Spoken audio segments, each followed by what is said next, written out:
السلام علیکم ورحمۃ اللہ وبرکاتہ۔ ہمارے یوٹیوب چینل راہ نجات نیٹ ورک میں آپ کا خوش آمدید ہے۔ آج ہم انشاءاللہ سورہ بقرہ کی آیت نمبر 115 سے آیت نمبر 119 تک کا ترجمہ اور تفسیر پڑھیں گے۔ پہلے ہم انشاءاللہ لفظی ترجمہ کریں گے اور لفظی ترجمہ کے ساتھ ساتھ با محاورہ ترجمہ بھی کریں گے۔ آپ سے گزارش ہے کہ اپنے پاس قلم اور کاغذ رکھ لیں تاکہ مشکل الفاظ کے معنی آپ لکھ سکیں اور اس طرح آپ کو سمجھنے میں اور یاد رکھنے میں سہولت اور آسانی ہو۔ اور اگر آپ اب تک کے ہمارے سارے ویڈیو شروع سے دیکھنا چاہیں تو ہم نے آسان ترجمہ قرآن کے نام سے پلے لسٹ بنا رکھی ہے، وہاں جا کر آپ ہمارے سارے ویڈیو بآسانی دیکھ سکتے ہیں۔ تو آئیے آج کا کلاس ہم شروع کرتے ہیں۔ اعوذ باللہ من الشیطان الرجیم، بسم اللہ الرحمن الرحیم، وللہ المشرق والمغرب فأینما تولوا فثم وجہ اللہ ان اللہ واسع علیم۔ وللہ اور اللہ کے لیے، المشرق و مشرق، والمغرب اور مغرب، فأینما سو جس طرف، تولو تم منہ کرو، فثم تو اس طرف، وجہ اللہ اللہ کا سامنا، ان اللہ بے شک اللہ تعالی، واسع وسعت والا، علیم جاننے والا۔ وللہ المشرق والمغرب اور مشرق بھی اللہ کا ہے اور مغرب بھی، فأینما تولو سو جس طرف تم رخ کرو، فثم وجہ اللہ وہی ذات خداوندی ہے، ان اللہ بے شک اللہ تعالی، واسع وسیع رحمت والا، علیم خوب جاننے والا ہے۔ وللہ المشرق والمغرب اور مشرق بھی اللہ کا ہے اور مغرب بھی۔ منتشر افراد تب قوم بنتی ہے جب ان میں اتحاد ہو، جب ان میں یکجہتی ہو، اور یکجہتی تب پیدا ہوتی ہے جب ان کا کوئی مخصوص مرکز ہو۔ اس لیے اللہ تبارک و تعالی نے ہر امت کے لیے ایک خاص قبلہ مقرر فرما دیا۔ رفتہ رفتہ قوموں میں یہ خیال جڑ پکڑتا گیا کہ یہ سمت، یہ جہت کسی اپنی ذاتی خصوصیت اور خوبی کے باعث قبلہ بنائی گئی۔ اس آیت کریمہ میں ان کی اس غلط فہمی کا ازالہ مقصود ہے کہ جہتیں اور سمتیں سب اللہ تعالیٰ کی ہیں، مشرق ہو یا مغرب، شمال ہو یا جنوب، سب اس کی پیدا کی ہوئی ہیں اور اسی کے زیر نگین ہیں۔ اگر کوئی جہت، کوئی سمت قبلہ بنائی جاتی ہے تو کسی ذاتی خصوصیت کی بنا پر نہیں، بلکہ اللہ رب العالمین کے حکم سے قبلہ بنائی جاتی ہے۔ پورب پچھم سے تمہیں کیا سروکار، تم اس کے حکم کے بندے ہو۔ نیز مشرقوں میں سورج کی پرستش، سورج کی پوجا کرتی تھیں، اور مشرق سورج کے طلوع کی سمت ہے، اس لیے خصوصی طور پر وہ مشرق کے تقدس کی قائل تھیں، اور بعض فرقے مغرب کو مقدس مانتے تھے۔ اللہ رب العالمین نے اس آیت کریمہ میں جہت پرستی کے اس صنم قدی کو بھی پاش پاش کر کے رکھ دیا اور فرمایا یہ جہتیں، یہ سمتیں از خود کچھ بھی نہیں ہیں، بلکہ ان کی حقیقت بس اتنی کچھ ہے کہ اللہ تعالیٰ نے انہیں پیدا فرمایا ہے، وہ اللہ تعالیٰ کی مخلوق ہیں اور اسی کا حکم ان میں جاری و ساری ہے۔ وَقَالُوا اتَّخَذَ اللَّهُ وَلَدًا سُبْحَانَهُ بَل لَّهُ مَا فِي السَّمَاوَاتِ وَالْأَرْضِ كُلٌّ لَّهُ قَانِتُونَ۔ وقالوا اور انہوں نے کہا، اتخذ بنا لیا، اللہ نے، ولدن بیٹا، سبحانہ وہ پاک ہے، بلکہ لہو اس کے لیے، ما جو، فی میں، السماوات آسمانوں، والارض اور زمین، کل سب، لہو اسی کے، قانتون زیر فرمان۔ وقالوا اتخذ اللہ ولدا اور یہ کہتے ہیں اتخذ اللہ بنا لیا اللہ نے، ولدن اپنا ایک بیٹا، سبحانہ وہ پاک ہے اس تہمت سے، بل لہو ما فی السماوات والارض بل لہو بلکہ اسی کی ہے، لہو اسی کی ہے، ما فی السماوات جو چیز آسمانوں میں ہے، والارض اور زمین میں، کل لہو قانتون سب اسی کے فرما بردار ہیں۔ وقالوا اتخذ اللہ ولدا اور یہ کہتے ہیں کہ اللہ نے کوئی بیٹا بنا لیا۔ یہود حضرت عزیر علیہ السلام کو اور عیسائی حضرت عیسیٰ علیہ السلام کو ابن اللہ مانتے ہیں، یعنی اللہ کا بیٹا، اور مشرکین فرشتوں کو اللہ کی بیٹیاں یقین کرتے، نعوذ باللہ من ذالک۔ اس آیت کریمہ میں ان کے عقائد فاسدہ کی تردید ہے۔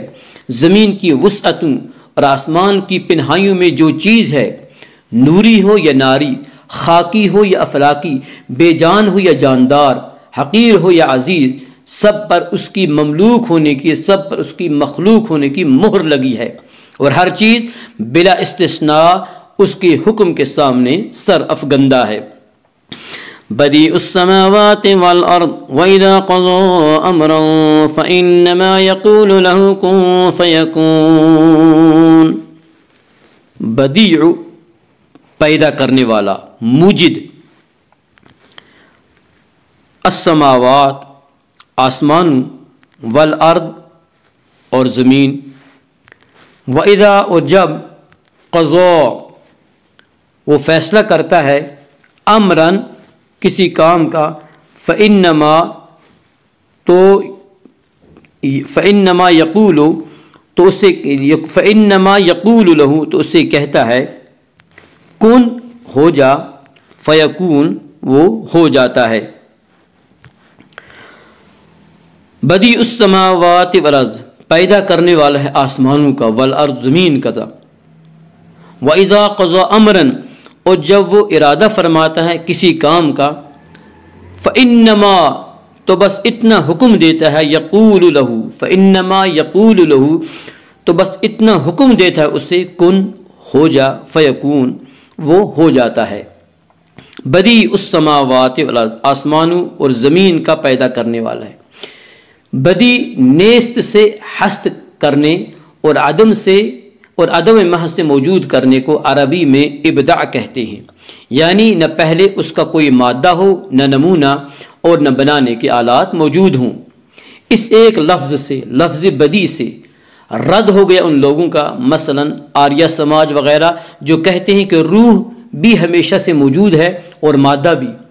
اللہ تعالیٰ نے زیادہ سے زیادہ صرف یہ کیا کہ ایک ماہر کاریگر کی طرح مادے کے مختلف اجزاء کو ایک خاص تناسب سے باہم ملا دیا اور رنگا رنگ چیزیں نمودار ہوگی۔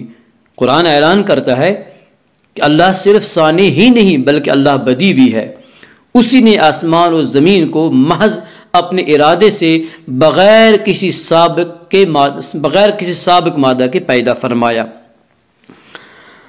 وقال الذين لا يعلمون لولا يكلمنا الله أو تأتينا آية كذلك قال الذين من قبلهم مثل قولهم تشابهت قلوبهم قد بينا الآيات لقوم يوقنون۔ وقال اور کہا، الذین جو، لا یعلمون نہیں جانتے، لولا کیوں نہیں، یکلمنا وہ کلام کرتا ہم سے، اللہ، او یا تأتینا نہیں آتی، آیتن کوئی نشانی، کذالک اسی طرح، قال کہا، الذین جو، من قبلہم ان سے پہلے، مثل جیسی، قولہم ان کی بات، تشابہت ایک جیسے ہو گئے، قلوبہم ان کے دل، قد بینا ہم نے واضح کر دی، الآیات نشانیاں، لقوم قوم کے لیے، یوقنون جو یقین رکھتے ہیں۔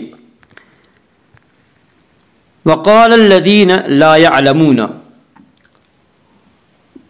اور کہتے ہیں وہ لوگ، لا یعلمون جو نہیں جانتے، لولا یکلمنا اللہ کہ کیوں نہیں کلام کرتا ہمارے ساتھ خود اللہ، او تأتینا آیتن یا کیوں نہیں آتی ہمارے پاس کوئی نشانی، کذالک اسی طرح، قال الذین کہا ان لوگوں نے، من قبلہم جو ان سے پہلے گزرے تھے، مثل قولہم ان کسی بے سر و پا بات، تشابہت قلوبہم ان کے دل ایک جیسے ہو گئے ہیں، ملتے جلتے ہیں ان سب کے دل۔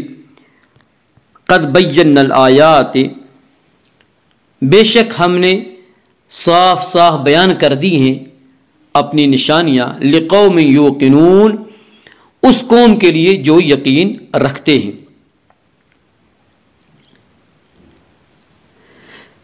یہاں سے حضور نبی کریم صلی اللہ علیہ وسلم کی دلجوئی مقصود ہے کہ یا رسول اللہ صلی اللہ علیہ وسلم، اگر یہ کافر، یہ مشرک روشن معجزات اور واضح دلائل کے باوجود آپ صلی اللہ علیہ وسلم پر ایمان نہیں لاتے تو یہ کوئی نئی بات نہیں ہے جس سے آپ دلگیر ہوں، آپ فکر مند ہوں، یہ بات اپنے دل پہ لے لے آپ، بلکہ یہ تو ہمیشہ سے ایسے ہی کرتے چلے آئے ہیں۔ وقال الذین لا يعلمون لولا يكلمنا الله او تأتينا آیہ كذلك قال الذین من قبلهم مثل قولهم۔ اس آیت کے پہلے حصے میں ان نادانوں کے دو مطالبوں کا ذکر ہے، ایک یہ کہ لولا يكلمنا الله او تأتينا آیہ، کہ خود اللہ تعالیٰ ان سے کلام کیوں نہیں کرتا ہے، اللہ تعالیٰ خود ان سے بات کیوں نہیں کرتا ہے، او تأتينا آیہ، یا انہیں کوئی ایسی نشانی دکھائے جس کے بعد شک کی کوئی گنجائش نہ رہی۔ پہلی بات تو توجہ کے لائق نہ تھی، یعنی ان کا یہ کہنا کہ اللہ تعالیٰ ہم سے خود کلام کیوں نہیں کرتا، تم کون ہو جو اللہ تعالیٰ تمہارے ساتھ کلام کرے؟ تو اس لیے اللہ تبارک و تعالیٰ نے اس بات کا جواب تک نہ دیا۔ رہی دوسری بات ان کا یہ کہنا کہ اللہ تعالیٰ ہمیں کوئی ایسی نشانی دکھائے جس کے بعد شک کی گنجائش نہ رہے، تو اللہ تعالیٰ نے فرمایا دوسری بات کے متعلق، تم صرف ایک نشانی کا مطالبہ کر رہے ہو، ہم نے تمہیں بے شمار فیصلہ کن نشانات دکھائے ہیں اور پھر بھی تم باطل پر اڑے رہے، پھر بھی تم اپنی ضد پر اڑے ہوئے ہو۔ ان کھلی نشانیوں کے باوجود، ان روشن دلائل کے باوجود، ان واضح دلائل کے باوجود، ان روشن معجزات کے باوجود، اور کس نشان کا تمہیں انتظار ہے جس سے دیکھنے کے بعد تم ایمان لاؤ گے؟ اِنَّا أَرْسَلْنَاكَ بِالْحَقِّ بَشِيرًا وَنَذِيرًا وَلَا تُسْأَلُ عَنْ أَصْحَابِ الْجَحِيمِ۔ اِنَّا، بے شک ہم، ارسلناک، بھیجا ہم نے آپ کو، بالحق، حق کے ساتھ، بشیرن، خوشخبری دینے والا، ونذیرن، اور ڈرانے والا، ولا تسألو، اور نہ آپ سے باز پرس ہوگی اور نہ آپ سے پوچھا جائے گا، عن، سے، اصحاب، والے، الجحیم، دوزخ۔ انا ارسلناک، بے شک ہم نے بھیجا آپ کو، اے حبیب صلی اللہ علیہ وسلم، بالحق، حق کے ساتھ، بشیرن، خوشخبری دینے والا، کس چیز کی؟ اللہ کی رحمت کی، ونذیرن، اور ڈرانے والا، کس چیز سے؟ عذاب سے، ولا تسأل عن اصحاب الجحیم، اور آپ سے نہیں پوچھا جائے گا اور آپ سے باز پرس نہیں ہوگی ان دوزخیوں کے متعلق۔ انا ارسلناک بالحق بشیرا ونذیرا، بے شک ہم نے آپ کو بھیجا حق کے ساتھ، خوشخبری دینے والا اور ڈرانے والا۔ تو ساتھ ہی اللہ تعالیٰ نے فرمایا کہ اسلام کی حقانیت کی سب سے بڑی دلیل آپ صلی اللہ علیہ وسلم کی ذات مبارک ہے، جو آپ کی ہمہ صفت، موصوف اور باکمال ہستی کو دیکھ کر ہدایت قبول نہیں کرتے، انہیں کوئی اور معجزہ یا دلیل کیوں کر راہ ہدایت دکھا سکتی ہے۔ اللہم اجعل القرآن ربیع قلوبنا ونور صدورنا وجلاء احزاننا وذہاب ہمومنا وغمومنا، اللہم انفعنا بالقرآن العظیم ورفعنا بالآیات والذکر الحکیم، رب اغفر وارحم انت خیر الراحمین، وصلی اللہ وسلم علی حبیبنا ونور قلوبنا محمد صلی اللہ علیہ وسلم وعلی آلہ واصحابہ اجمعین۔ السلام علیکم ورحمۃ اللہ وبرکاتہ۔